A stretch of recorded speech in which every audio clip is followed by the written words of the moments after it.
You can track all of Chris Paul's career through Lobs, all the way back to the 2003 McDonald's High School All-American game when just 30 seconds in, Paul tossed it to someone who would be a recurring character in the CP3 extended universe. To see his players start off on the defensive end.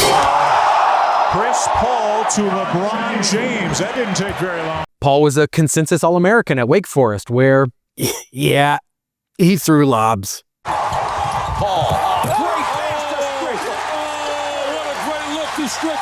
It only took a few seasons in New Orleans for Paul to establish himself as one of the NBA's best point guards and lob throwers. There's Paul with the alley-oop. That's the first successful lob between Paul and Chandler. When DeAndre Jordan got a call that Paul was joining him and Blake Griffin on the LA Clippers, Griffin knew what that meant, and he muttered a phrase that stuck. Lob City. Oh my God. Chris Paul's Clippers were known as the Lob City Clippers, like in a 2013 game when CP3 hit Blake Griffin with an oop. 3-on-1. Hold on! Here comes Griffin. And then, on the next play, with another. Another turnover. And then right away, another for the rare back-to-back-to-back alley-oops. Boys, another steal.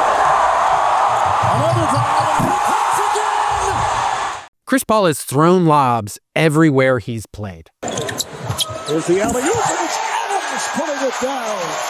Paul leaves it up top for Booker. Paul off the backboard. But there is one of Chris Paul's lobs that could be called the lob. March 10th, 2013, a little more than 4.5 minutes left in the first half. Here comes Chris Paul. The lob. Paul would say after the game he thought the pass was too far back, and he hoped the guy he was passing to would catch it, bring it down, and then make a play. It's just the guy cutting down the lane was DeAndre Jordan, who's never done that in his life. The lob. Oh, what a monster jam by DeAndre Jordan. Even if you don't usually make this sound in your life, watching that dunk will make you go, ho, ho, ho, ho, ho. Chris Paul is usually unmoved by his own passes, as he said he likes to stay locked in the moment. But in this case, he let himself go. He shoves Jordan, does a little jump.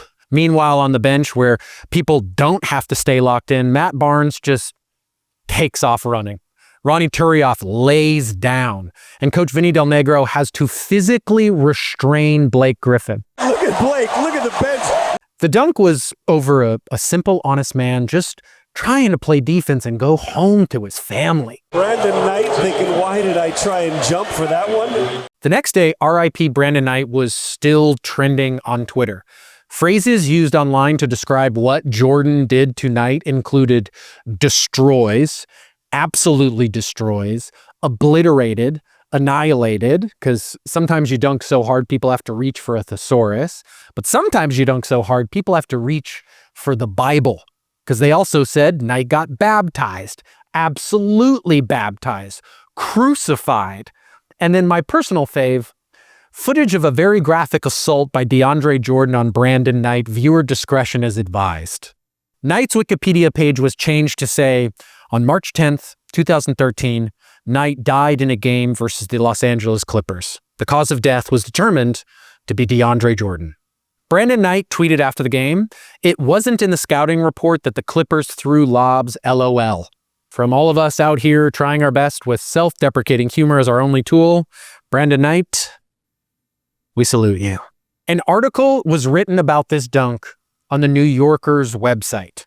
The same day, the New Yorker put out articles about Supreme Court Justice Ruth Bader Ginsburg, the early 20th century sleep scientist Nathaniel Kleitman, and 47% career free throw shooter DeAndre Jordan. And I know 2 points is 2 points, but sometimes you can 2 points so hard, someone has to write a think piece about it. Booster!